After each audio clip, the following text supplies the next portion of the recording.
Yuck. Nasty. Gross. Disgusting.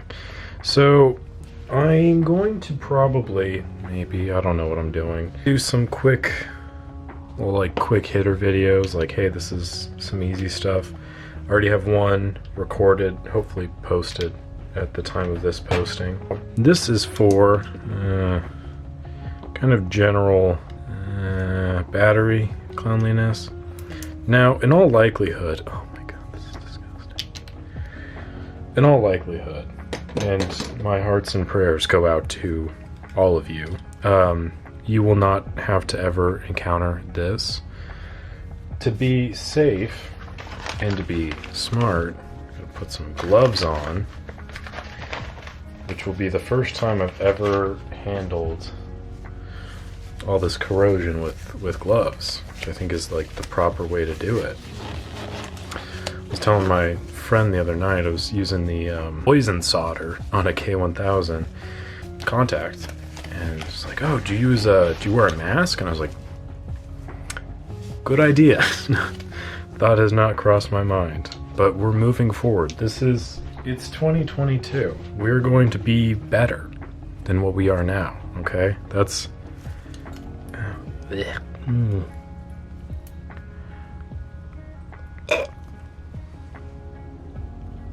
Let me take a picture of this for the gram. Yeah, this just looks like dried boogers. Just fantastic. Battery cleaning. Now, a couple things. You see this a lot in Minolta X1.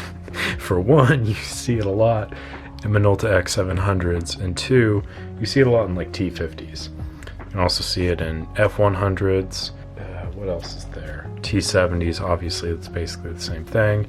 Minolta X500s, or not X700s, what was it? The Maxxum 7000, that's what I meant. The Minolta Maxxum 7000, which I also have now. But this packet is from the Nikon N8008, whatever. The N2002, I think it is, or the N2000. Those also get it pretty bad, and then we're just talking corrosion here. Basically, any of these containers, compartments, whatever, that use AA, AAA batteries, they just get fried. And I don't really know like what the difference is here, but it's bad, as you can see. So what I'm going to show you now is how to hopefully combat that. A little bit of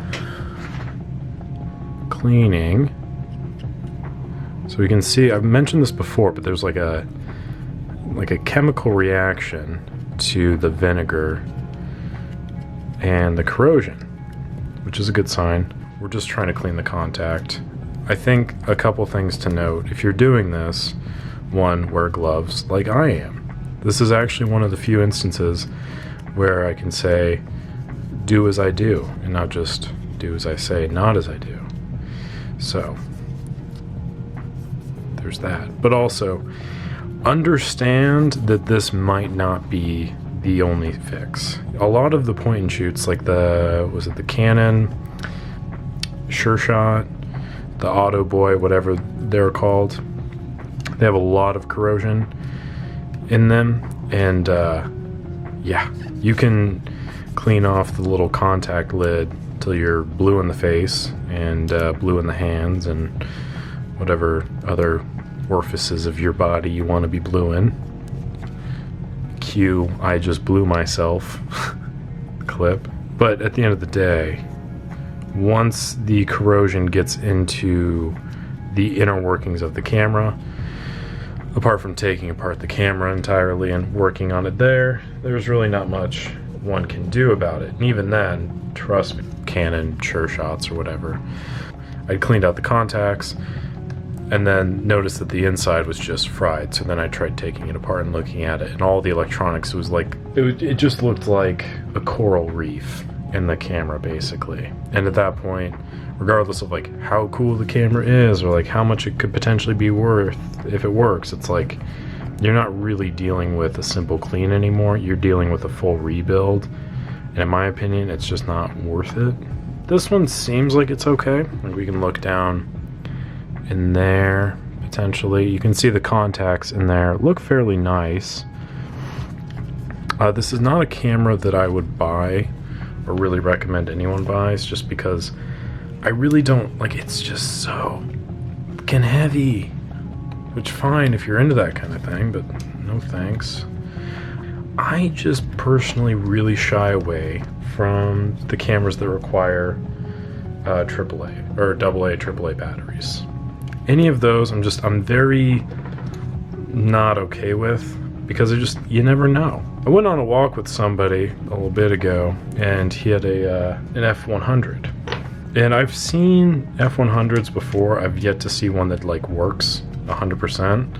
There's always like something kind of weird going on with them, because it's a Nikon. And we were on this walk, and all of a sudden his camera just kind of died, and we had to pull into a gas station to get new batteries for them, which was fine because they're AA, so you're gonna find them just about anywhere. But it was just kind of like, yeah, that's why I don't really like them. It was just shorting out, even though he just put new batteries in before the walk. So, lessons to be learned. As you can tell now, kind of. There we go. It's on. Lord knows if it works, but it's on. Seems like any input is met with it not working. That's a good sign. I'll probably make a video on this, more specifically just talking about how to use this camera, because I don't really know how popular they are in the overall camera meta. It's a decent rig if you have one. I'm just thinking about doing like some little like quick hitter type videos. Stuff that's like simple. If you wanted to try yourself, like you can just clean these contacts.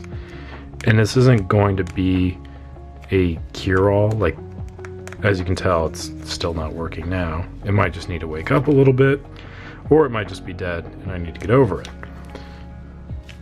Boo-hoo.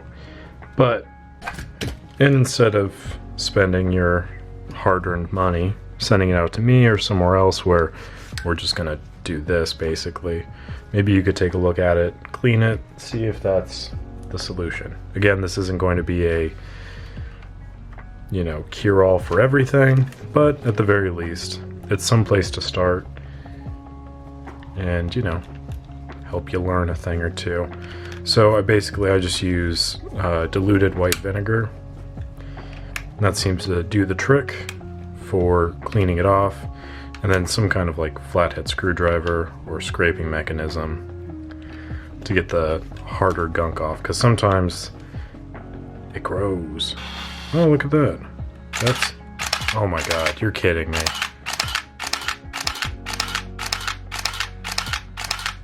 I am a magician.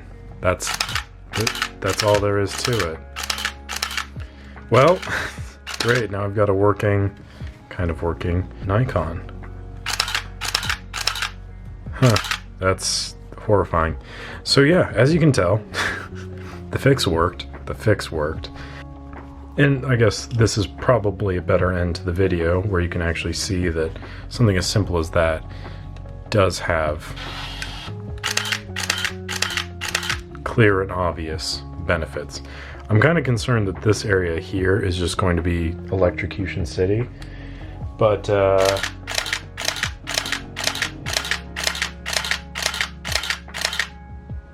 yeah, for now it's fine. Just throw some tape over it. So yeah, I hope this, dusty as hell in there, jeez. But I hope that this video helps explain a thing or two for you. If you're interested in this camera, I'll probably put together a video talking more about it specifically, not just this part of it. The one thing I will say I like about these models a lot is the latching system. I mean, that's just credit where credit's due.